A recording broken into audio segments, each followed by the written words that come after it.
Hey, what's up, folks? Welcome to another edition of The Winning Drive, a very special edition of The Winning Drive. We got the coach, Bob Shipley, former high school coach at Belton, Capel, Brownwood, Rotan, also played college football at Abilene Christian, coach there, also was on the staff at the University of Texas for multiple head coaches. What's his handicap, Rod? What's his handicap, though? I don't know his handicap. I'm just trying to give important stuff. I want to make sure I give the man his proper due, and I still probably don't give him enough respect. It's Coach Bob Shipley. And from practice, from the 40 Acres Live, joining us for a special edition of The Winning Drive, Bobby Burton and Jerry Hamilton, right after practice, fresh off the practice fields from the media window. So all of your questions that you have, concerns that you have about practice, these guys can answer them right now for you. So that's what we'll start off with. How y'all doing, gentlemen? Was it just as hot today as it was yesterday? It was hot without the breeze, Rod. Hot without the breeze, my man. Only thing different today, I will say, yesterday we got 9 periods of practice. Today we got 1.5. It was dramatically less on day 2. Start tightening the reins a little bit on the media, tightening the screws. But we had a good time out there. Saw a lot of different things going on we can talk about today. Probably the biggest news for me is the most of what we saw was special teams, particularly punt return. After day 1, Silas Bolden was the first person to return punts. So it took him about 1 day to go from 4th string punt return to 1st. I'll put it that way. What about you, Jerry? Well, I don't have an ad for pure water to read, but I wish I did, because that was one of the biggest things that came out of practice today. But no, I thought, look, one of the things that you noticed day 1 to day 2, I want to DeAndre Moore is the first guy to the practice field once again, non-specialist 2 days in a row. Coach, I know you like that stuff. Here's another one. Rod, I don't know if we noticed yesterday. We didn't talk about it amongst the group. Alex January jumps to the front of the line as much as he possibly can. Yep. Stretching. He's on the first line with a defensive lineman with Alfred Collins to his left, Vernon Broughton to his right. Alex January is looking to jump in right away with the older guys. He's kind of showing he's going to bring it. What's funny is I was told by somebody very close to him in the spring that he had a list. He had a board with a list of guys he had to beat out to get playing time at Texas. And he already had a list. So Alex January, very focused young man. Probably why I was told Sunday he's definitely going to play this year. Does that mean he's in the 6-man rotation? No. But he's made a strong impression. Did the Shipleys have a list? I bet they had a list of how they were going to get on the field too. One other thing to talk about, guys, that I think is ultimately important. And Jerry, you and John, our intern, noticed this. And this is something that we have not seen before or really tracked before, Rod and Coach. 3 quarterbacks walked in without their helmets. So normally kids carry all their gear over, right? Yep. 3 quarterbacks walked in without any helmets. Obviously, Quinn, Arch, and Trey Owens. Those 3. 3 defensive players. Rod, this is a big one. 3 defensive players walked in with no helmets. Guess if y'all get this and didn't see the tweet, I would be very surprised. But I wouldn't have guessed those 3. I wouldn't have. Okay, yeah, Jerry, you saw. Give it to him. Anthony Hill, Yep. Obviously. Derek Williams and Jalen Gilbo. And why is that important? Because those are probably the helmets with headset communication. That's why they walked in without a helmet today. This is Silas Bolden returning punts, by the way. I was going to ask you guys if they were using helmet communication yet. Yep, absolutely.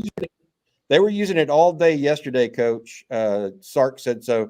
And then apparently again today, like we were talking about, the guys that walked in without the helmets, I'm guessing that was the whole purpose of that situation, you know? Can I ask you guys another question since we're just on the defensive side now and we're talking about Jalen Gilbo?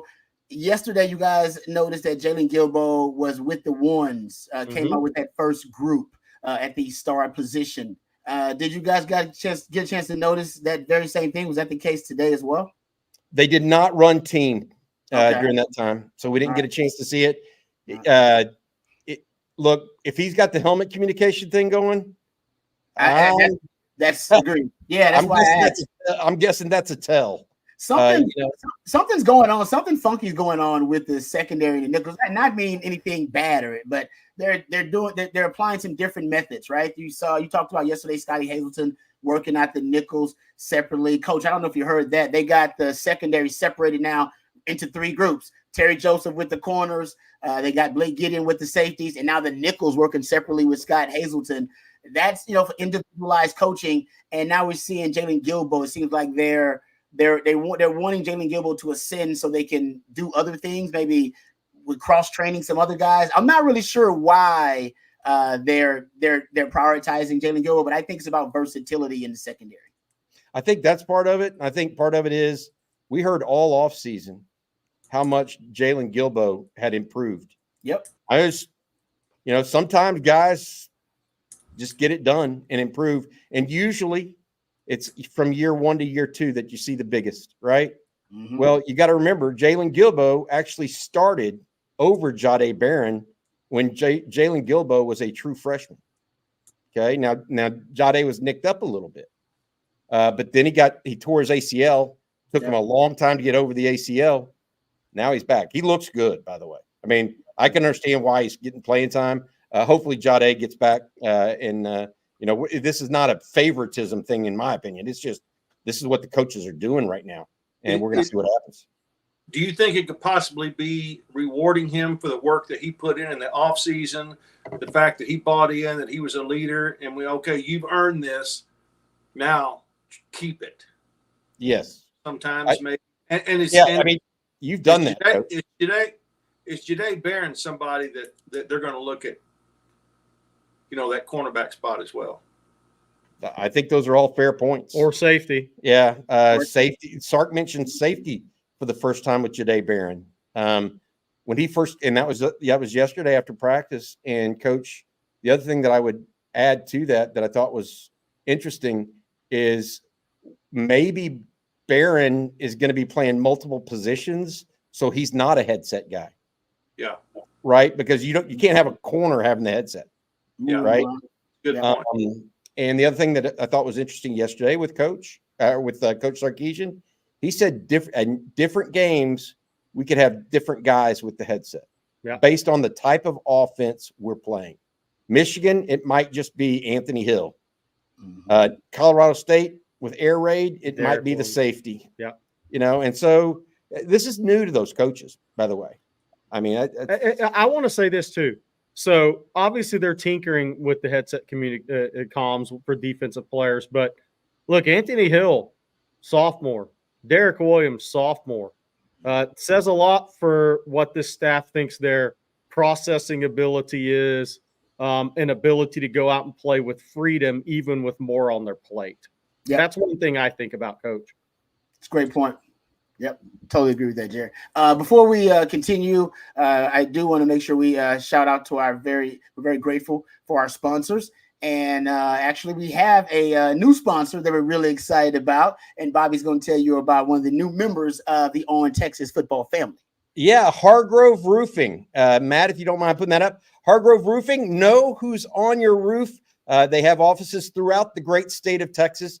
Give them a call, 512-645-3202. That's 512-645-3202. The other thing I would say about this, and this is going to be a little bit of fun for you and Coach Rod, is the winning drives on Mondays will now have a segment sponsored by Hargrove Roofing. And within that segment, joining you will be Stevie Lee, the former Texas Longhorn defensive lineman. He also works with Hargrove Roofing. And so he's going to come on and share a little offensive and defensive line conversation while you guys handle the skill position guys. We had to add some girth to that table. Now we had too many guys on that show on Monday. Stevie's my man. Stevie. Yeah, you know Stevie. And so he's going to be on with Hargrove, and so we appreciate them, and we'll try to do them right. We're also wearing duck camp gear here today. I don't know if you know. Look at Rod's snazzy. Representing. I forgot. I don't have my duck camp. I'm wearing a Hurley. So, sorry. I grab whatever I can sweat in.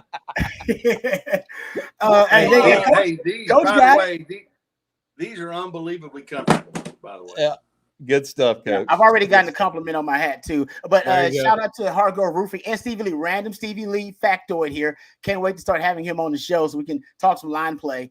I introduced Stevie Lee to his beautiful wife. That he is still not. Oh yeah, I'm the reason, Coach. And you know what? I hope it's going well, or he ain't going to want to talk to me. No, it's going great. They got a beautiful family. I remember when I first met her, she asked me, did I know any nice guys? And I was like, well, I'll introduce you to the one. Only one. I only knew one. I know. Seriously, Jared, it was the only one. I was like, actually, Stevie Lee is a nice guy. I will introduce you. Because I was like, you're looking at me. I'm not a nice guy. So I'll introduce you to the one. And that was my one, and it worked out. So there you go. That's my Stevie Lee story. All right. We'll have more of those. So now before Rod does a read and he breaks for commercial, he said, we'll be back in 2 and 2. 2 and 2. Rod doesn't remember that show, but Coach may. I like that. All right. So good stuff there, guys. All right. Let's get back to it and get some of the other observations you guys had from practice. Wide receiver is probably the number one topic. And obviously Coach Shipley knows a little something about wide receiver. It's the number one topic that Texas fans want to talk about. I mean, when they talk to me when I'm doing radio or whether I'm on the street, they ask me about wide receiver. What did you guys observe today about wide receiver? What did you guys see? Not much. I mean, again, we didn't see much today. Same starting group was out there. The only change at wide receiver really was the punt group. Isaiah Bond started at one yesterday. Silas Bolden was one today. They did run a couple of drills really close to us. And I'm just, they have got a solid group. Like, I think the top 6 are definite right now. Okay. But I don't think Ryan Niblett or Parker Livingstone are necessarily far behind that group. Like, I think those two guys are still in it. But DeAndre Moore, Silas Bolden at slot, it looked like to me, Jonte Cook, Ryan Wingo on the outside. Also on the outside, Isaiah Bond as well as Matthew Golden.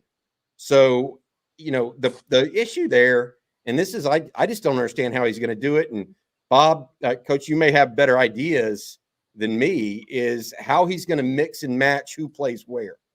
Because they have a bunch of guys. They only have one bonus size guy in that top 6, and that's Ryan Wingo. Okay. Yeah. The others are all around 6 foot, So what do they do? Except for Bolden. Bolden's a different cat.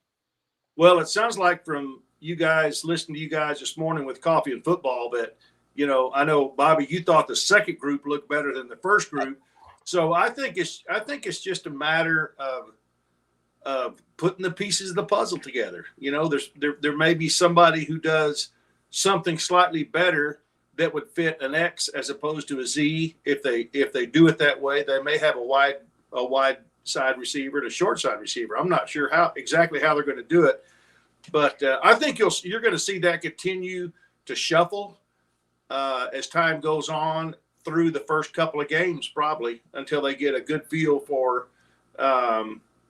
which guys are consistent, which guys can they depend on, which guys are not going to bust, which guys are going to give a great effort every play, which guys are going to step up and block as well as run routes and catch the football.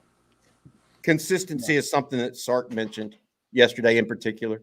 And I think that's, generally speaking, you think young players might be the ones you're worried about with that.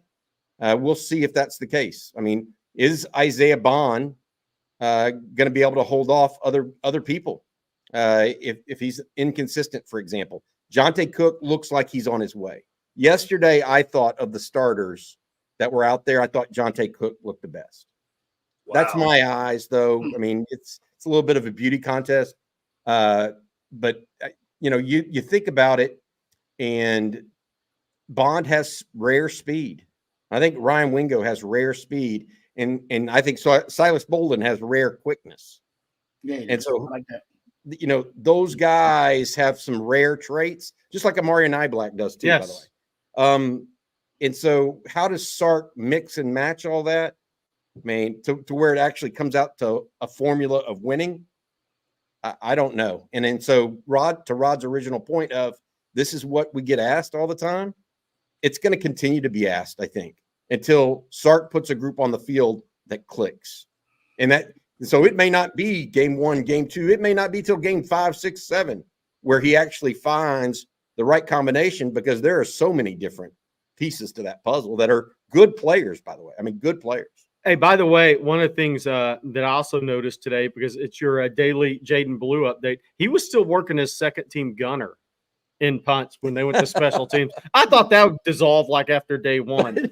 No. But Jaden Blue is still, until he pulls up and grabs a calf, I guess he's going to do it. Then Sark will be like, that's enough. But, Or a hammy. Or a hammy. So Jaden Blue is still working at one of the gunner spots. I think it was second team gunner in special teams today. That was after being first team gunner yesterday. So maybe that's going the right direction. He's already been demoted I wonder if that's one of those things that the coaches are trying to show all the players, especially the young ones. Hey, Jaden Blue is we're counting on him big time this season. If we can have him run down, and they're hoping somebody will probably step up to that level and replace him.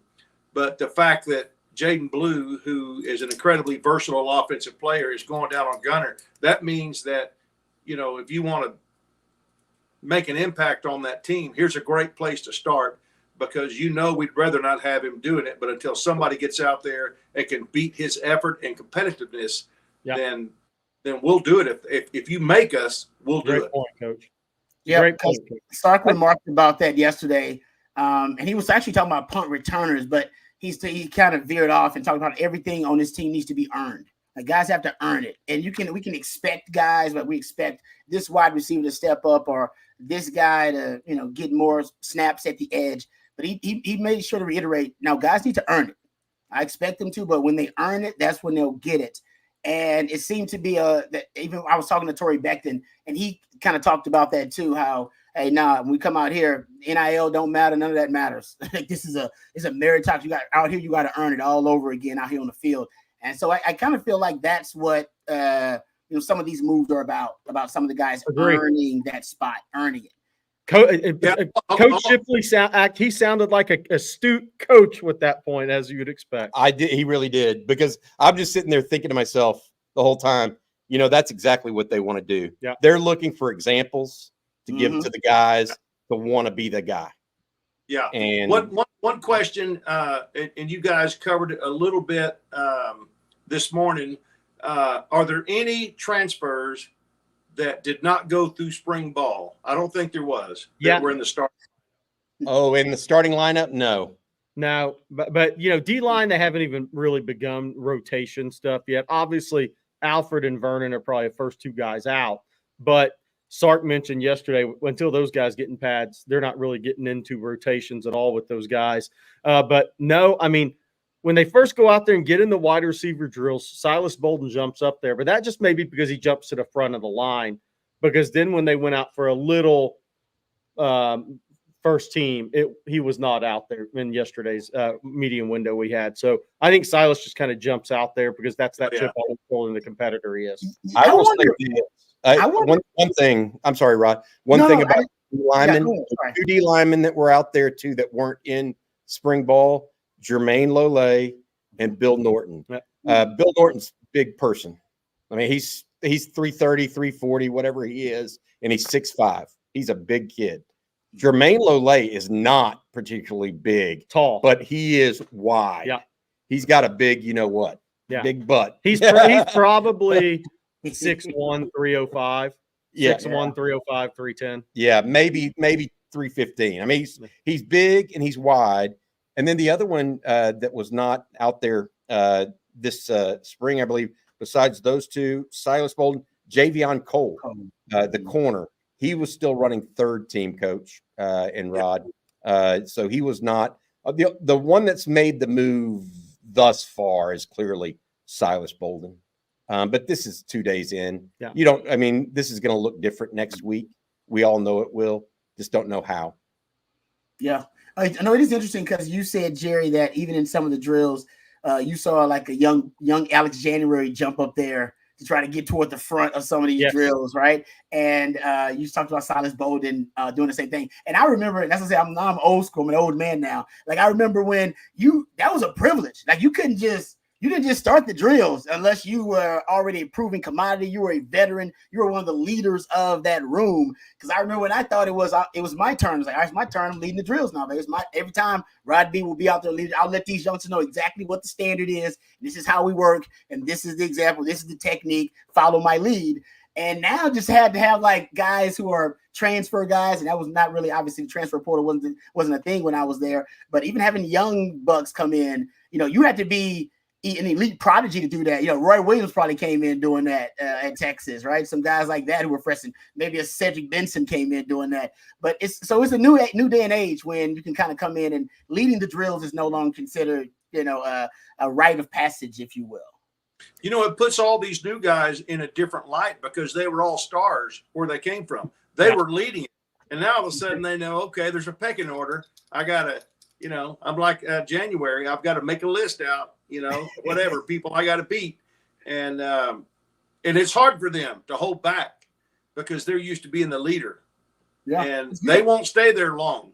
They're not going to be second and third in line for long because they're alpha dogs, Andrew Makuba started 3 years at Clemson. He ain't going to be at the back of the line long. Yeah.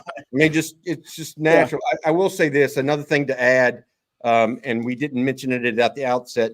Yesterday, they have a leader of the team come out and start practice for folks. Yesterday, of course, first practice, it was Quinn Ewers. Today, they had a defensive player, and y'all know who it was. It was Barron Sorrell. Yep. Young man out of New Orleans. 4-year guy at Texas, and he does indeed look better again this year. I don't know. Yeah, man. This is a good question for Rod. You and Jerry and Coach Shipley have seen this before too, where a guy incrementally gets better each and every year on a steady incline. You know what I mean? It wasn't like from A to F and then to G.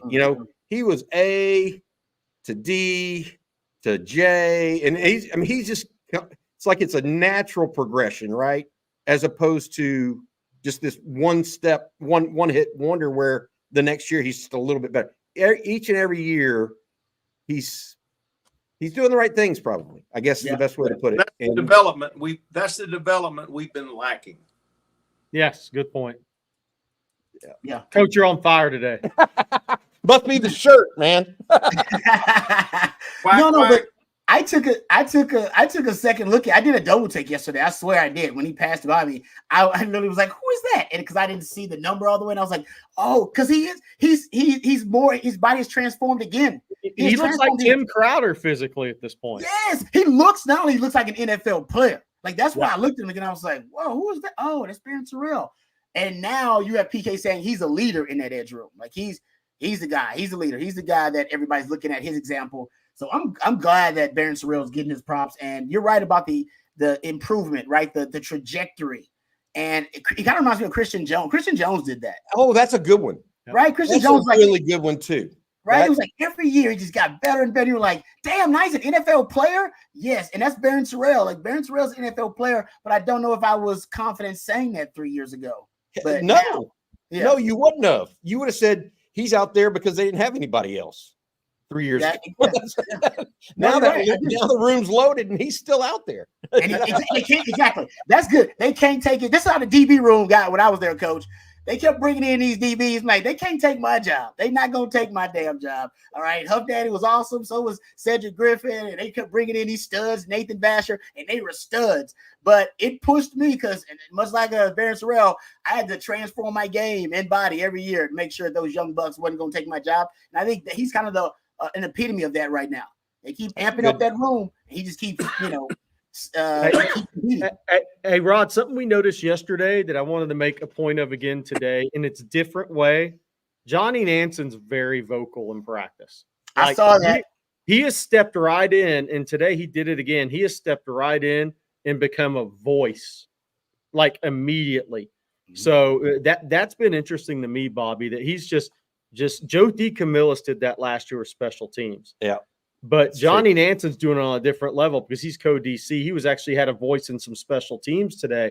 Johnny Nanson's come in with a pretty strong voice in these practices when we've been there. I got to say this. The loudest voices you ever hear on a practice field back in the day were Will Muschamp combined with Dwayne Akina. Oh, Oh my goodness! What are you doing? It would carry. Akina's voice would carry. It would. Those two together, I can't imagine Arizona last year with Manson and Akina together, because it would have been that thing would have. I mean, you could have heard it would have reached the Grand Canyon from Tucson. Yeah. Okay, I got a question for you. So we know that an analyst has come in and made an immediate impact with the Nichols. Did you see any other staff members coaching on staff that were not full-time, coaching on the field that weren't full-time staff? So the offensive line, I think it's Darian Gatewood, is going to be a rising star in college football coaching. I think this is his last year expected to be at Texas, and he's expected to get a offensive line coaching job in D1 full-time soon. He's a guy that Kyle Flood definitely lets coach, and they're very, very high on him. So I've seen him involved even last spring and early on. Yeah, I haven't seen anybody else, though, to your point, like another Scotty Hazelton type, to my point. Right. Scotty Hazelton has some skins on the wall, former DC at Michigan State, Kansas State, those types of places. I didn't see anybody like that on offense. And the one place I think that they could use that potentially, and not that he's not a great coach, because he probably is Chris Jackson's wide receiver room, because he's overseeing three guys that really have two different functions at the very least.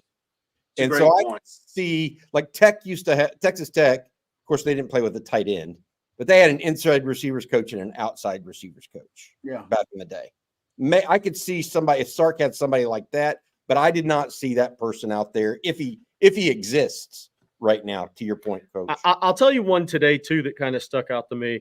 Sark was very involved in the ball protection drills. Yeah. Extremely, like right up in it. He actually got on Wingo a little bit on that one. But Sark, man, he was, Rod, we talked about yesterday, coaches those receivers up, him and Chris Jackson. But Sark definitely has a strong voice there. Ball protection drills today. He was right in the middle of it with a strong head coaching voice. Interesting to see. Ball protection, stripping the football. I think stripping the football is going to be is something Texas is hyper focused on this year. It's a good point, because when you think about it, I mean, last year in the bowl game, fumbles, right? Reared their ugly head too. Yeah, exactly. Right. Reared their ugly head there. And then I heard PK talking about they want to emphasize more takeaways. They might have potentially not maxed themselves out, but they got a lot more interceptions last year. They're actually one of the national top teams nationally in interceptions. They want more turnovers and takeaways. They know they got to do it by taking the football away via forced fumbles and fumble recovers. I think that's a good point there, Jerry. All right, getting back to it, we'll get to some of the questions here, but I got another question for you guys. And Coach, we talked about this yesterday. We believe now we have underrated the tight end position potentially. Yes. And what the tight end position could bring to the table. You guys brought up Amari Nyblack earlier, and I heard Jeff Banks say he could play X. He brought it up. He could basically be a big X receiver for them, which I think Sark could dabble in that a little bit. But they looked really good. I don't know if you guys got a chance to look at the tight ends today. Obviously, you didn't have as much time, but Amari Nyblack, Gunnar Helm is the one I think I underrated, because I wasn't sure as a pass catcher that he could beat man-to-man coverage. I saw some things yesterday in one-on-ones that made me rethink that. He made some really good plays in one-on-ones versus the DBs. How'd the tight ends look to you guys? What are your thoughts? Look, I think it's we're talking this morning on Coffee and Football. If you put every offensive position up and said rank them, I think it'd be very difficult. I think tight end is a top 2 or 3 position on the offense this year. Combining experience with pure talent, and the experience and versatility of it. Like you said, Gunnar Helm has steadily improved as a pass catching tight end. Amari Nyblack's a walking mismatch, which you could use in the red zone, split out like they talked about yesterday. Sark mentioned Spencer Shannon is an inline guy. Juan Davis, as Rod says, he's got some armor. He's got more armor on than he ever has. And then Jordan Washington, Jeff Banks said, is a rising star. I mean, so this is a extraordinarily deep position for Texas this year. And they're all different types of players with different strengths. Jordan Washington may be the combination of all of them long term. I think that so I would say, I mentioned this today, I thought the 2 best positions on the team right now on offense were quarterback and offensive line. I like that. After that, I do think that tight end might be ahead of even wide receiver because they've got older guys that I think Gunnar Helm's proven to be a reliable commodity, right? Now, he's not necessarily JT Sanders as a receiver, et cetera, right? But he's a reliable commodity. Amari Niblack, you called him a walking mismatch. Yes. I mean, that's what he is. Juan Davis, and I want to ask Coach and Rod this, okay?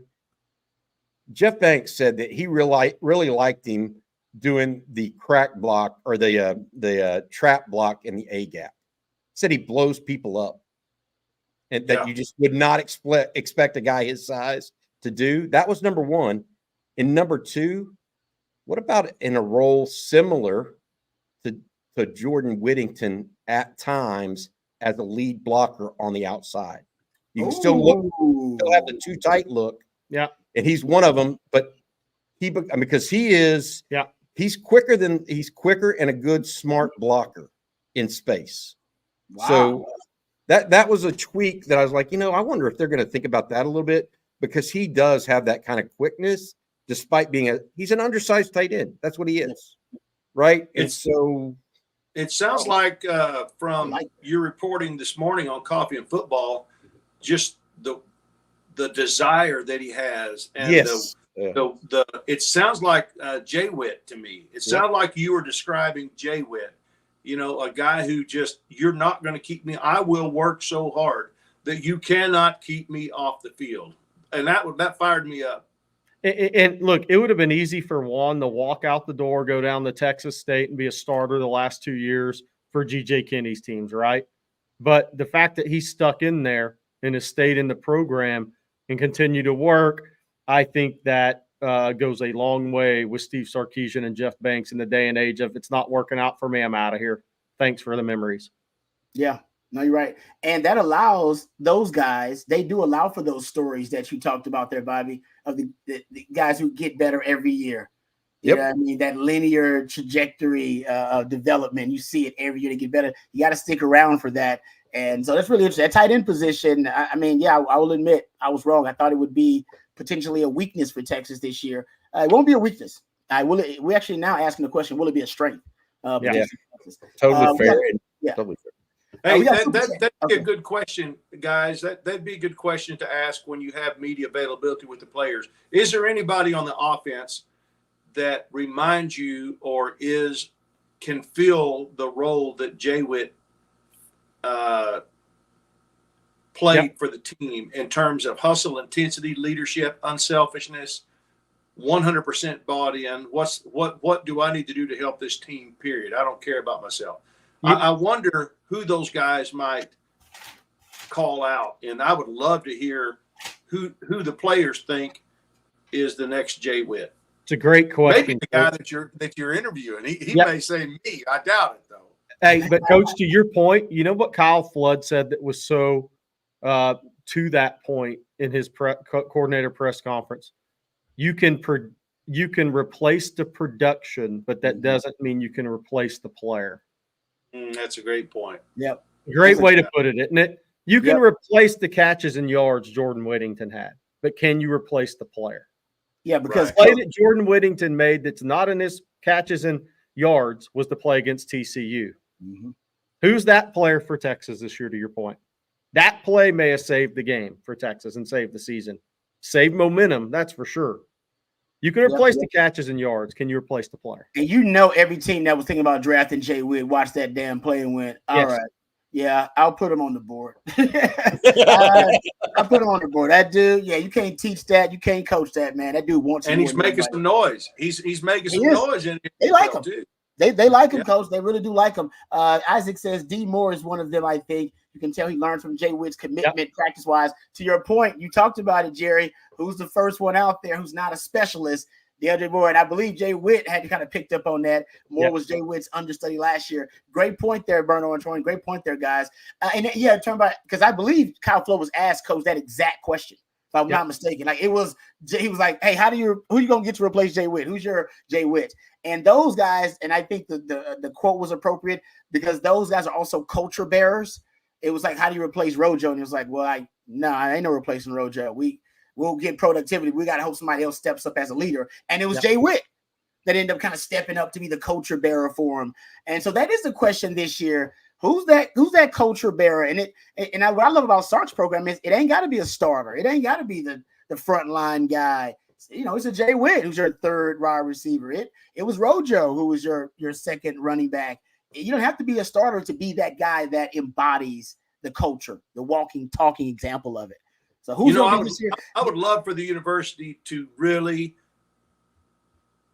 They probably have an award like that, but I mean something that gets more publicity than any award they have. Yeah. We know who the last two guys would have been to win it. Yep. And if you win that, it's an incredibly prestigious award, one that is the most coveted on the team. And those are the kind of guys that come back when their career's over with, and run the tea association or something. Those are the guys that, I'm serious. Those are the guys that love the team so much and have such a great reputation among their teammates. You want them back around the program in some form or fashion when they're through playing in the NFL. No, Coach, you're right, because who's right? I believe, was it Ricky Brown that was doing the T Association for a while? Brown, and he's one of them guys. Ricky Brown was one of those guys, Coach. I talked to Ricky at practice. Is that right? Good. That's awesome. Well, I don't think Ricky's planning on retiring anytime soon, but I don't think those guys are planning on quitting football anytime soon either. No, you're right about that, Coach. You're right about that. All right, we've got the idea. Let's name it the Rojo. Who's the player that doesn't start that shows the best leadership qualities at the University of Texas? Rojo. It's now our award. We're going to do it at All Texas. There you go. You just coined players. If you watch this later and you want to be up for the Rojo, you know what to do. Hey, I would add this. We should actually get an award made. I'm serious, Jerry. That's brilliant, and we should start on Texas. I like that. The Rojo will be the first of them. I love it. It's money. Hey, we'll get Rojo to sign it too. Yeah. There you go. Hey, I want to say this. Another thing that Sark talked about too. For you guys, just so you know, when you're talking about leaders, he said that the team had precious few leaders when he was starting. When he was starting at Texas, he had precious few leaders. And now he's getting more and more and more. And I think part of this is you look at a Gunnar Helm, you look at a Juan Davis, Baron Sorrell, guys that have been around for a long time. Michael Taft is growing into that role. Yep. Quinn Ewers is now back for his third year starting. I mean, they're doing the things, in my opinion, that allow them to breed more leaders. It's not just going to be one or two guys. Sark wants 20 to 25 leaders out there, right? That's every coach's dream and what he's trying to build towards. I do think that when he started, he didn't have enough, and now he's getting to that place where, and he thinks some of it is just familiarity with him and what his coaches expect at a certain level. But I do think that's part of the process. Hey, Ski, I drew one up. Who knows what it is? What's that? What's that, score or something? What are we talking about? A score? Yeah, 27-25. Anybody remember that game? After Connor Wegman today or yesterday. That was the last time we played him. Yeah, okay. Yeah, he did. I think he almost unintentionally was talking trash. I don't even know if he meant to make bulletin board material, but it made the bulletin board. All right. And I know you guys are not going to be here much longer, so let me read our sponsor real quick and thank our friends over at South Point for their sponsorship, and then we'll get right back to Bobby and Jerry before they have to bail. But Texas football fans, you can score an easy point this season when you get to the point with our friends over at South Point Dodge.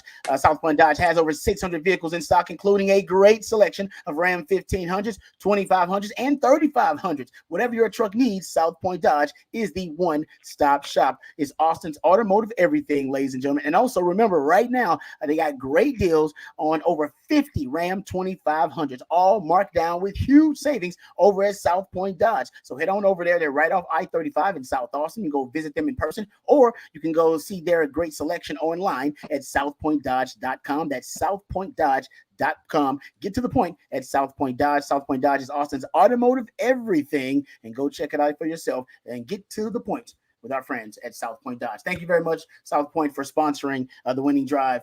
So I said I lost some long time A&M friends that day. Worth it. Hey, I was there. I was on the field. Worth it. Rod said worth it. Yeah. Hey, I was out there on the field that day, man. I remember embracing a stranger. There was a random young lady on the sideline, and they kicked the game-winning field goal, and we just started hugging for about 30. I still don't know who she was. We just hugged it out and then embraced each other and then just ran onto the field with the rest of the team. Stevie Lee's wife, was it? No. It's immortal, like the World War II, when the World War II was over downtown New York. That sailor and that lady were hugging in the streets. I don't even know who they were. I bet I could have kissed her if I wanted to. I didn't. We just hugged. But I guarantee you, we were so overwhelmed with emotion, man. We were just like so happy. We could have just locked lips right there. Would have been no big thing. Who knows? Somebody married somebody else. All right. Freelance Society has a super chat here. It says, is the overall team more confident than last year's team? Coach Shipley, you may know my uncle, Garner Roberts, former SID at Abilene Christian. Is that true, Coach? You know everybody, Coach. Garner Roberts, one of my favorite all-time guys. He's amazing. Like me, he suffered some loss in his family recently, and we have visited about that. Garner Roberts, he is to Abilene Christian what Bill Little is to the University of Texas. Whoa. Garner Roberts was there when Obi Johansson kicks the world record 76-yard field goal or whatever it was, and he was there for it all. He's an amazing guy. Thanks for saying that. Yeah. Is the overall team more confident than last year? Man, I don't know. And I'll say why. Xavier Worthy exuded confidence probably out of the womb. Adonai Mitchell was one of those guys that was, he didn't even have to act cocky. He just was. Yep. He came with 2 national title rings. Yeah, exactly. I don't know if they're more confident, but I think there are players on that team. We were talking today, me and Jerry, about some sophomores. Think of these 3 sophomores at Texas right now on defense. Anthony Hill, you already have him probably being a helmet communication guy. Okay. Derek Williams, also helmet communication guy today. And then the third one, Manny Muhammad. How's that for 3? Those are all 3 very confident football players, by the way. And there's a reason they are.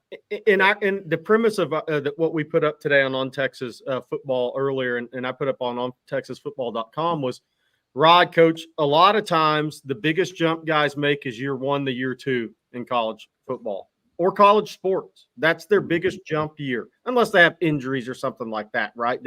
But that year 1 to year 2, the game slows down, right? They put on more armor. They're a more confident player. They have a better understanding.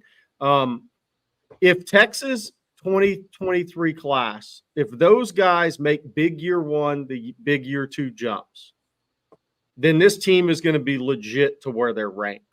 Because that means Anthony Hill and Manny Muhammad play at an all SEC, whether that's first, second, third team level. Derek Williams becomes the guy that Steve Sarkisian and Michael Griffin said, this guy could be a first-round pick one day. He's going to start showing that this year if he's going to be a 3-and-out, first-round type, second-round type of player. Then you have some of the other guys, Cedric Baxter in year 2. That's a big jump running backs make. If you look, most of those guys, 300-400 more yards. Cedric Benson was different, right? He's 1,000 yards every year, but that guy was running over people in 4th grade, right? He was a little different with his mentality. But look, Bijan Robinson, 400-plus yards more as a sophomore. You just go through the list of guys. That year 1 to year 2 jump is big. And Texas has 12 of those guys. They're going to be in the 2 deep. And several of them are going to be starters and counted on to be key playmakers on a team that's ranked in the top 5 preseason, Rod. I don't know your thoughts on that. I don't know when your biggest jump was, but I think when you look at college sports, a lot of guys' biggest jump is year 1 to year 2. Definitely for me, it was year 1 to year 2. Went from being a guy who started with 2 games at nickelback for them to starting, in every game as a sophomore. So that was definitely my biggest jump. I agree with you, Jerry. You're right about that in terms of the game slowing down. I think my confidence probably came a little bit later because I started making more plays. Right. But I think you're right about that. And what I'll say about Texas is there may not be more confidence. I agree with Bobby, man. X-Men, I've talked to X-Men before. Guy got swagger. A.D. Mitchell, swagger. JT Sanders, swagger. Those guys had a ton of it. There may be more buy-in now. Maybe it's not confidence. And the buy-ins because they've seen it work now. It works. The development works. What the coaches are telling the strategies, the tactics, it all works. So now maybe they have more buy-in because everybody believes. It is no longer something they're building on faith alone. They have evidence that it works. And I think that may be what you're feeling. And maybe it's not confidence, but it's just more investment and more buy-in. Yeah. Potentially from everybody. Yeah. Oh, Coach, you're muted. Oh, Coach, you're muted. You're muted, Coach. Yeah. Okay, so we'll get to some of the questions. I think Coach is right. You right, Coach? You can go. Oh, he's still muted. Oh, he's No, still muted. I don't know if he's muted. He must have a connection issue. He might have because he did go black for a while there. He went dark for a while. Yeah, All right, he'll come back in. Coach is going to reconnect with us. All right, Coach was preaching too. I know. I think he was. He was like, he had a serious look. And I was like, no. Better get that good take from Coach. All right, let's hit a couple of questions. I know you guys are getting ready to vote. We appreciate you guys sticking around. Someone says, could we see Bolden being better at punt return than Worthy? From Hookem Baby. Thank you, Hookem Baby, for the question. Worthy was considered the best punt return in the country, I believe, by a lot of people's standards. I think I heard Mike Gundy say something to that extent at one point as well. Do we believe Silas Bolden can be the best punt return in the country? I think that's kind of the question because that's what Xavier Worthy he was on that level. I think he's that fearless and confident. There is a similarity there. I have no problem saying that there will not be a huge drop. Right. Wow. Now, where Worthy was different, he may have been as physical of 162, 163-pound player as we'll ever see. Yep. He was a very physical player. Fearless. I think Silas Bolden has that same fearlessness. Coach just said the word fearless. I don't know if he can be quite that physical and stay healthy.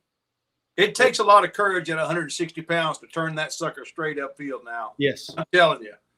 Xavier it was one tough dude, man. Coach, I'll just be if you would have told me that there wouldn't be much of a drop at that position this year, even if you had Isaiah Bond back there, Matthew Golden, I said you're wrong. At least at punt return, you're probably going for the best from the best punt returner in the country to the fourth or fifth. It ain't. Yeah, you ain't going down in the 20s. I'll tell you that much. I'll say that cat can go. I'll say what makes Silas Bolden so interesting as a punt return guy to me, Rod and coaches. He's 5'8" standing up. How tall is he when his knees are bent? Okay, you have to really break down when you're running full speed to try to tackle this guy. It's like trying to throw a strike against Jose Altuve. I mean, it's a lot harder than you think. It is. He's 5'8" standing up. What is he, 4'5" when he's crouched about to accelerate right by you? You really have to break down and get low to get there. One of them, and I told Jerry, you're so on the money, is one of the more underrated advantages to being diminutive. Remember Quinn? Was it Quinn Griffin? His name, the running back for Oklahoma. Kevontae Turpin. We couldn't see him. We couldn't see him, Coach. We couldn't see him till it was already too late. Till it already hit the hole. We really would lose him behind the big old lineman. And I swear it was strategy. I swear they had a strategy almost where he would be patient enough to wait till behind the offensive lineman, and you'd be looking for him, and he would just squirt out a hole, and then it'd be too late. And then you guys squirted out 6 times. By the way, in one game. As opposed to Eric Dickerson, who ran straight as vertical as I've ever seen anybody run. Yes. There wasn't any doubt where Eric was. Hey, exactly. You know somebody I was on radio with Aaron Hogan this morning. He brought up a name, Kevontae Turpin from TCU. Interesting comparison for Silas Bolden. That's a good one. That is a good one. That's not a bad one at all. Because they're similar. Yeah. They're similar. They both have that, man. They have that warp speed. Yeah. The 5-yard warp, where Mhm. I'm on the 5-yard line now. I'm on the 10. It's just like, Yeah. it just Yeah. happens. It's I like agree. you hit that turbo button. Yes. Yeah. I felt On like whatever Atari game that was. I don't know. no, it's Coach you're making totally Atari right. references. You're totally right, because long story short, I mean, there's a reason it didn't take but a day for him to go from 4th string punt returner to getting the first. I mean, the thing that, Rod, you and I talked about yesterday after practice, his feet in gathering the punt, they're freaky now. They're better than Xavier's in that regard. As far as gathering the, you know what I mean, going forward and backward. Yeah. Xavier's kind of long-legged a little bit in that regard. He was. This guy's, he moves a little better. And Xavier's terrific, but that's what Jordan did. Jordan had those little choppy feet. Long yes. He had those shorter steps where you can cut quicker before guys. Long striders are a little bit harder, but of course Xavier, once he did cut, nobody could catch him. But you're right about that, Coach. Those little short, choppy steps. What's your term for it, Jerry? The feet of fire? What do you call it? Feet are on fire. Yeah, that's it. CeeDee Lamb's got some of that. It is that as a CeeDee DB, Lamb's feet are on fire, man. Yeah, those guys are tough to cover like that. And the Silas Bowden's got a little bit of that too. There's no doubt. Joel Heyman, thank you very much for the super chat. Hook them to YouTube, bro. Thank you very much. Very kind of you, Joel. Thank you so much. Wow, thanks, Joel. Yeah, Joel. Hey, Joel's making it rain here on Texas Football Channel. We're very grateful. We're very grateful for you being a part of the family and also helping us build this community. Thank you, guys. All right, a couple of other questions here. How about this one from Mike G? He says, any thoughts on Barron and what his role will be this year? We discussed this when we first started the show. Something is going on. There's some experimentation happening right now. Jalen Gilbo's getting a lot of reps with the ones. They believe in Jalen Gilbo. They've mentioned him multiple times. I've heard you say that Sark brought it up, but I heard PK say 2 days ago that Jahdae Barron can play nickel, corner, and safety. They're now throwing that out there. He can play safety as well. I think they are leaving themselves open to basically cross-training guys, and that offering them solutions to possible injuries, knock on wood, but also solutions to problems that may occur if something happens at the corner opposite Malik Muhammad, or if they have an issue with a safety position or something like that. They will have guys they can move around and help secure those areas. That's what I think is going on. Yeah, I think when you build depth like Texas has through recruiting and winning, one of the best results of depth is having the versatility to find the way to get the best 11 players on the field. And that can only happen. You can only experiment with a Jalen Gilbo, with a Jahdae Barron, if you have a really good player like Jalen Gilbo at the same position. And you're starting to see Texas get that depth. And I say that's kind of that is a really good thing for a Jahdae Barron, because look, there's some people that think he's in the NFL, he's going to be a safety. Right. So that may be his best position. So when you start to build that depth that Texas has, you now have flexibility within your roster. And that's not a negative on Jahdae Barron. That can actually, to me, be a positive for Jahdae Barron. Jahdae Barron could be our ace in the hole defensively. And when you're in the NFL and you're drafting guys that bring versatility is something that is very valuable in the NFL. If you've got a guy that's a safety and that's all he's ever going to be, a safety, or he's a corner, that's always Jahdae Barron could be our ace in the hole to fill in anywhere he needs to fill in, which would make him very valuable in the NFL, including what he can do special teams. Easier to make a team too, Coach. Trust me. No doubt. Yeah. By the way, to Coach's point, Rod, how good would Quandre Diggs be in college football? Oh my God. How good is he in pro football? I mean, yeah, because I think he might have been the last guy that did that. I mean, he played corner, safety, and nickel at the college and the pro level. How tall? 5'8", 5'8.5", 195. 5'8" on a good day. I swear Quandre was shorter. Yeah, that he was. dude, He could go. He could hit you too. oh He yeah. could hit you too. Yeah, good stuff there. Good question, Mike G. I think you guys are right. I think ultimately this is about offering, trying to cross-train guys and trying to promote versatility on the staff. All right, I know you guys have to get ready to go because I know you guys are going to the player availability. So thank you guys for hanging out, giving us some of your knowledge and nuggets from practice. Appreciate you, Bobby. Appreciate you, Jerry. We'll talk to you guys down the line. All right, hook Thanks, 'em. sir. Thanks, guys. Y'all have a good one. See ya. Welcome. All right, Jerry Hamilton and Bobby Burton.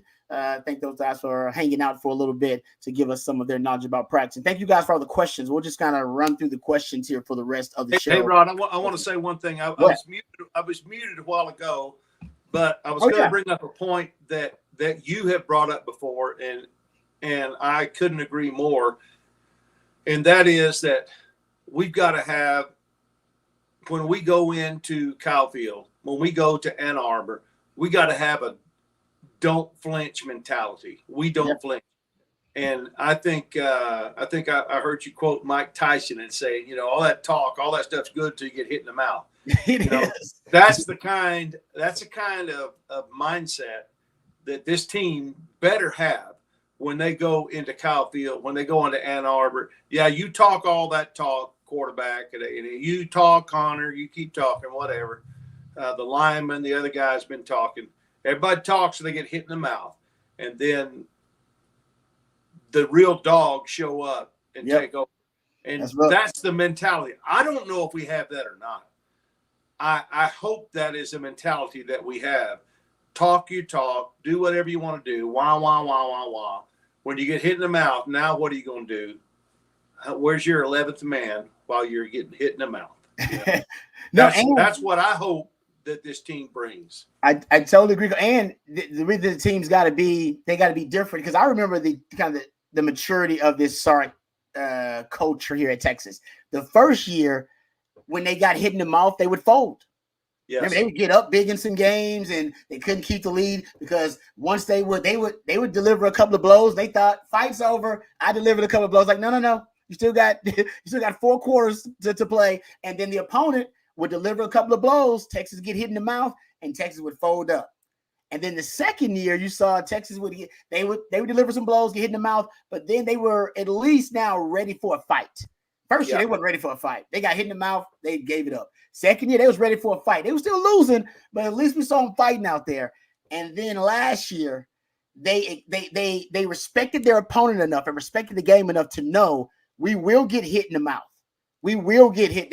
Somebody's going to lay a slobber knock on. They're just going to knock us. They might even knock us out. We may knock us down to one knee. That's okay. All right. Because it's standing 8 count. As long as we get up, we can still fight. And then you saw them fight down to the wire, right? Game-winning drives, defensive goal line stands, clutch catches, things of that nature. Being able to win the game in clutch time. And that's because now they have no problem getting hit in the mouth. One thing about getting in a fight, you got to know you got to be willing to get hit.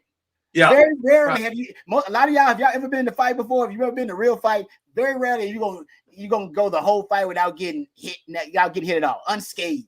No, they're gonna lay one on you. You got to be ready for it. Like, all right, that's all right. I'm gonna bleed a little bit. Hey, you may even get me. Something may swell up. That's okay, because I'm gonna win this damn fight. I may take a hit, but I will win the fight. Texas has that mentality now. Like, yeah, I may get hit. Yeah. I may have a black eye. I may have a bloody nose. I might have a swollen lip. But who won the fight? I won the fight. Well, I hope we learn a big lesson from Oklahoma game last year. We came out, but then they started hitting us back, and we couldn't quite finish it. We have to learn from that. And when you got a guy down, I don't want to be graphic, but you got to put your head on your foot on his head and finish the job.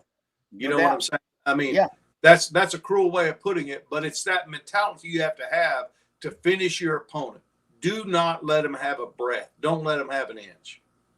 Yeah, and that's the growth for this upcoming year. Now, that's tough in the SEC, but when you get a lead, can you keep the lead? Do what you did against Oklahoma State and against Tech last year.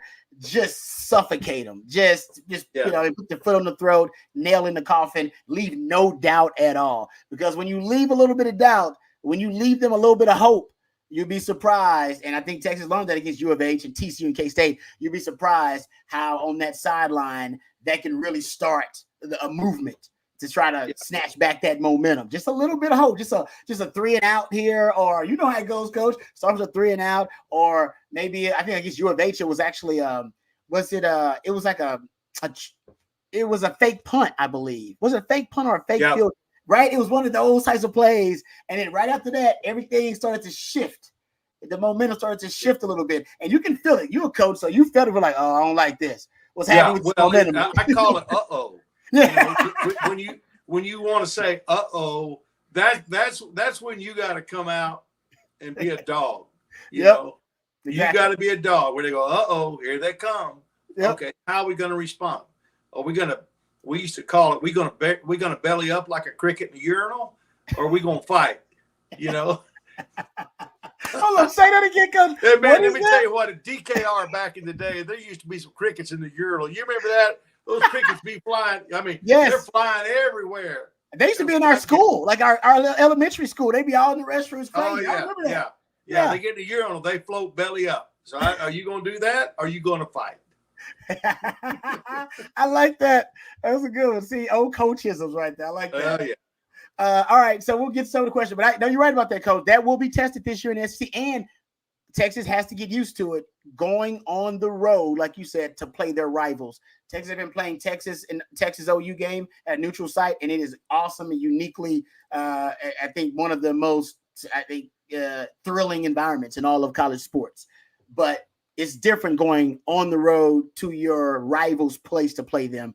You did that at Arkansas a little bit a couple years ago, and you see it's very different. Yes, they'll play A&M on. So I'm glad that they get a little bit. You got to go to Michigan. That's a big house, so that'll be intimidating environment. But going to Arkansas again, you know how much they hate you. There's something about the vitriolic hatred that you get playing a rival. When you go play A&M, there won't be a big. That is right now, Coach. That is the most expensive average. Yes. Most expensive average ticket for any game next season. Buy a long shot. Buy like $100 or something. It's gonna be the big. I'm telling you, it's gonna be a big game. It's gonna be huge, man. And they got to be ready for that. Okay, let's get back to some of the questions. I know we're getting close to the end of it here. Thank you guys for all of your participation in the show today. Isaac says, I think Sark is going to treat the wide receiver room much like he did the quarterback room his first year. Gameplay in the first few games may be the determining factor of who the starters will actually be. That's like that's your audition to find out who you can trust. But it's unfortunate that Michigan is one of them games too. You got to play. So you better find out who you can trust by the Michigan game. At least you better know a little bit of it, right, Coach? Yeah, that's right. Or it could be somebody forever solidifies their legacy at the University of Texas in Ann Arbor. You know, somebody. That's what I love. Somebody that you maybe, you know, you may not have been counting on those guys or whatever. Yep. But those are the guys. That's the kind of game that those guys come up and they show up and because I can't tell you how many times Jordan goes places and he says, man, they say, man, that OU, that kickoff return, you know, that forever solidified him in the annals of great plays. And it just takes one play sometimes against a great opponent that's ranked ahead of you to put yourself on the map. And that's an opportunity for a lot of our guys when we go to Michigan early in the season to say, hey, I'm here. I'm a dog. I'm fixing to show you against the defending national champion at their place. We don't flinch. Especially on offense, Coach. There are going to be tons of scouts at that game because Texas has a lot of talent and so does Michigan. But there'll be tons of scouts at that game and NFL scouts at that game. And if you play on Texas offense, you'll be going up against what some people believe is a top 5 defense in all of college football. Best cornerback, it'll be the top cornerback taken in the draft, Will Johnson. They'll also have the top defensive tackle taken in the draft. Some people are saying this guy, the D-tackle, could be drafted in the top 5 of the NFL draft. Some people are saying he got a chance to be number 1 overall, depending on how the quarterbacks look in the draft. I don't think that would be the case because they'll always draft a quarterback one if they can do it. But that's how good that defense is. They probably got 7, 8 NFL guys on that defense right now. That's just off the top of my head. And then they'll have Wink Martindale, who's the defensive coordinator, also an NFL guy with NFL pedigree. So if you're on offense, NFL scouts got a lot of respect for that defense because they've been running an NFL system with McDonald before that, who is now the head coach in Seattle. And before that, they were still running what basically is that Wink Martindale system. They've been running for about 5-6 years there with Jim Harbaugh. That's going to be a big game. So if you're on Texas offense, scouts, and you can make plays against that defense, NFL scouts will recognize, no doubt. Someone says $5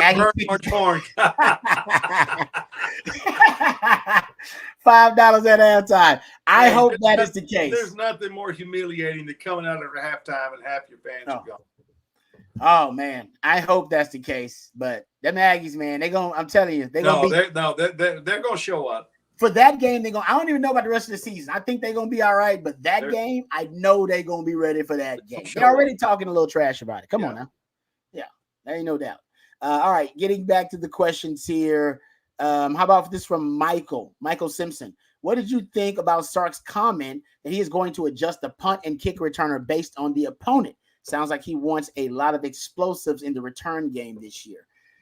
Yeah, I don't know what I think about that, Coach. I think your best 2 kick returners are Matthew Golden and Silas Bowden. I don't see a need to mess with that unless those guys are basically your 2 of your top 3 wideouts too, and you don't want to wear them out. But you didn't care. I mean, Xavier Worthy was back there returning punts, and he was your featured guy and your number 1 wideouts. I don't know. I think I'm inclined to just go with your best kick returners and get them the football. But what are your thoughts that Sark may? Well, it could depend on what our opponent's punt philosophy is. That's what he said. Some of them will stay back and they'll protect the whole time. Some of them will just jam and go because they got a punter that can one-step it and go. So if you got a guy that's going to be fair catching it, you know from previous film that they don't let guys get much of a return because they get off the ball so fast, which makes them susceptible to the block. But if you got a guy that's getting rid of the ball quickly, especially on like a rugby style punt, then you want a guy that's got sure hands back there. You may not get many return opportunities against some teams. Others will keep everybody in, make sure that the punter is protected, which gives you a little more chance to make a return. I don't know if that's what Sark's talking about or not, but that was my first thought. It's a good point, Coach. I never thought about that, but you're right. And he also mentioned that the style of the punt, that some guys put a lot of air under the ball. Some guys they want to fall a little short and give a little hop and a bounce. He said, a rugby punter is effective, but the downfall of a rugby punter is he's not kicking it very high. And if you can catch that sucker on a bounce full speed, man, you already got the ball and you got a full head of steam. So it's I've had I had a guy who wasn't really a punter. I made him into a punter at Belton, and we rugbyed, and he was first team All-State. Wow. But there's always that danger of them not getting it down bounds or just kind of hitting a line drive and a guy catching it in full stride, maybe in the air on the first bounce. That's difficult to defend because it happens so fast. Yeah, you're right about that. Because I used to be a gunner. I'm like, man, give me a little air time. Give me a couple, give me 2.5 seconds or so to get down there. You're right, Coach. That thing gets down there on one of those rugby style punts, and man, all hell could break loose with all that open field. All right, good stuff there, Coach. Let's get to another question. This is from Isaac. He says, could Golden start over Bond if Golden outshines him in catch consistency? Do you guys think? Could Golden start over Bond? Listen, I know they like Golden and they like him, and it's interesting you bring up that word consistency, because I think it is not only about the catch consistency that you're bringing up, the hands being sure, but also the routes, the consistency on the routes, the being at the right depth, the timing out of the breaks, being a receiver that can be consistent in terms of how you run the route, so the quarterback can trust where you're going to be against a certain coverage, against a certain look, and that you can be trusted to be, obviously where you're supposed to be. I think that may be it ultimately for a guy like Golden is the consistency, not just with the catching though, but all around if he's going to make that kind of move. But right now, I do think Bond is going to be one of your guys that starts. They want that elite speed element, and of all the receivers, he's your speediest. He's the freakiest speed demon you got. And Golden's a guy that they may move around and cross-train him to play. All the receivers basically need to be able to play almost, any of the wide out positions. But it's going to be hard. It's going to be hard to keep Golden off the field. I think he's going to get his playing time, whether he's going to be a starter or not, whether he's going to be on the field at the same time as Isaiah Bond. We don't know yet. But Golden will get his fair share of reps. There's no doubt about that. He's too good to stand on the sidelines. I feel like we're saying it about like 4 or 5 of the receivers, Coach. I feel like we said it about Wingo. Yeah. Like that guy's too good to sit on the sideline. But there's no doubt. Trust me, I saw Bolden. Bolden in person, and I thought to myself, okay, that guy's you're not going to keep that guy off the field. And I think I've said that about at least about 4 of the wide receivers. I've said you're not going to keep that guy off the field. So first world problems for Texas and the wide receiving core. All right, before we get out of here, because we're getting close to the end of things, thank you guys for all the questions, and thank you guys for the super chats as well. Really appreciate all of your kindness and you guys being so gracious. Let's thank our good friends over at Flat Creek Estate Winery. Really excited about having Flat Creek as a part of the Owen Texas football family. And if you folks did not know, then now you do, that the most awarded wine in Texas is actually the vineyard closest to Austin, Texas. That's right.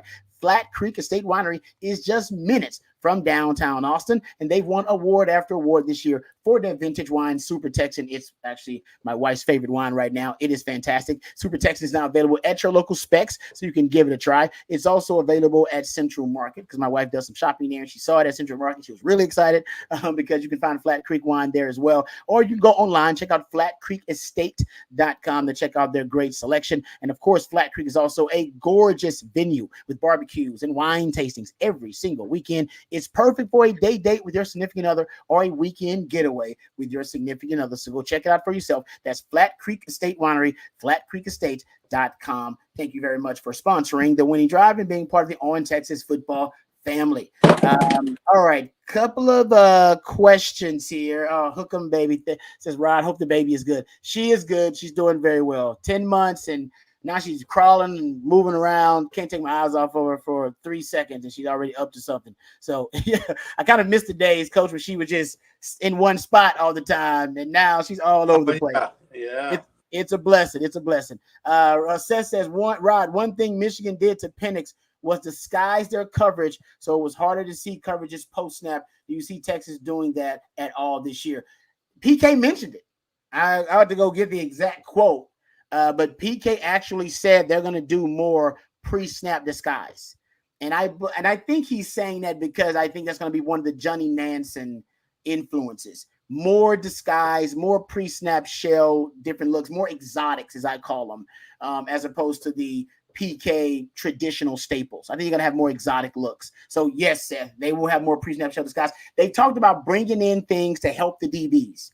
And one of those things is disguising coverages, trying to confuse opposing quarterbacks so that, you can force them to hold on to the ball maybe a little bit longer while they're processing and the rush can get home, or them to hold on to the ball a little bit longer because they are confused in what they're trying to process, kind of distorting the pre-snap and the post-snap. So they've already talked about doing more of it. You also need to have veterans that you trust in your secondary when you're doing different things pre-snap and post-snap, right, Coach? Because you don't be moving guys around if they don't necessarily know what their alignment assignment is and they're not sound in it. And I think now they got guys they trust. Derek Williams now has been a starter back there. Makuba has played a lot of football. Taft Daddy is very assignment sound. Gajaday Barron now. They got enough guys now who know enough football, played enough football, where they know where they need to be based on the coverage. And it's almost second nature, muscle memory for them. Some of that to me comes down to scouting. You got to get the rhythm of the offense down to be able to disguise your coverage. If you've got a team that 30 or 40% of the time comes to the line of scrimmage and fakes like they're going to snap it, then look to the sideline, that's different. It's harder to disguise it then. If you've got all gas, no brakes, go, go, go, you get in a rhythm offensively. Yep. You can also get in a rhythm defensively because when you have to be in place by the time the ball snaps. You can be different places before the ball snap. But when the ball snap, you got to be where you got to be. And so if they can get a bead on your rhythm offensively on when you're going to snap the ball, it's a big advantage for the defense. Yep, it's good stuff there, Coach. One more before we get out of here. Kelly _horns up says, why is Texas agreeing to play Arkansas every year? High risk, low reward. Yeah, I think it was kind of the package deal to get all of their old school rivals back on board, right? So you obviously had Oklahoma, you were bringing them with you. You got A&M back, and then you got your old Southwest Conference rival in Arkansas back. So I think that's what it was about. I'm sure Texas didn't. I don't know if Texas advocated for it, but I'm sure Texas didn't fight against it. Texas wants the rivals back. They're really excited about having the rivals back. It's good for Texas. Texas should have multiple rivals.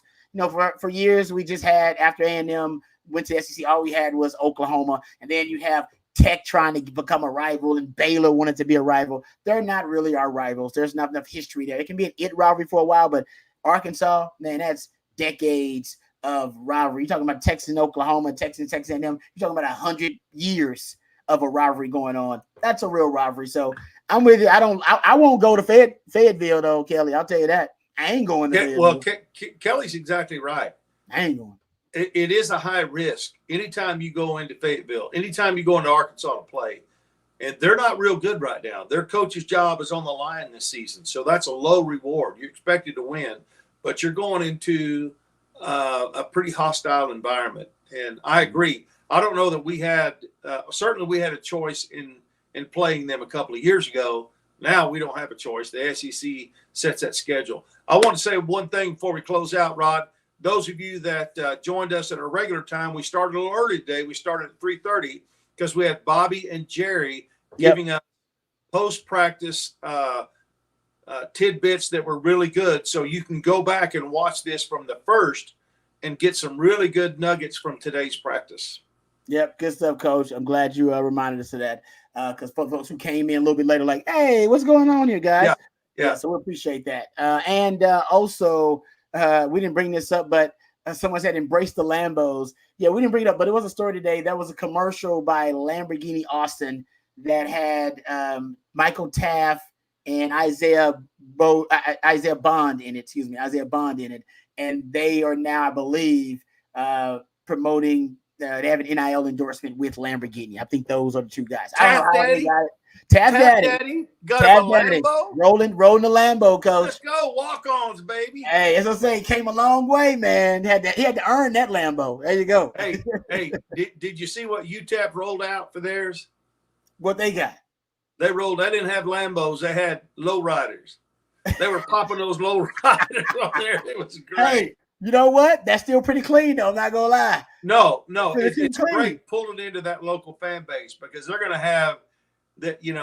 Their coach has done a really good job of embracing the culture, and that's not UTEP, by the way. There you go. That's my Taft Daddy. Watch Taft Daddy get out of the car. He didn't close the door. He just walked out of the car like it's valet service or something. I guess he used to the valet close the door for him. He didn't even close the door. He just got out. That's when you do the old Dumb and Dumber flip the keys to the valet and just start throwing out $100 bills. There you go. So somebody says here that Isaac says, oh yeah, Bond is definitely the starter. They don't waste Lambo deals.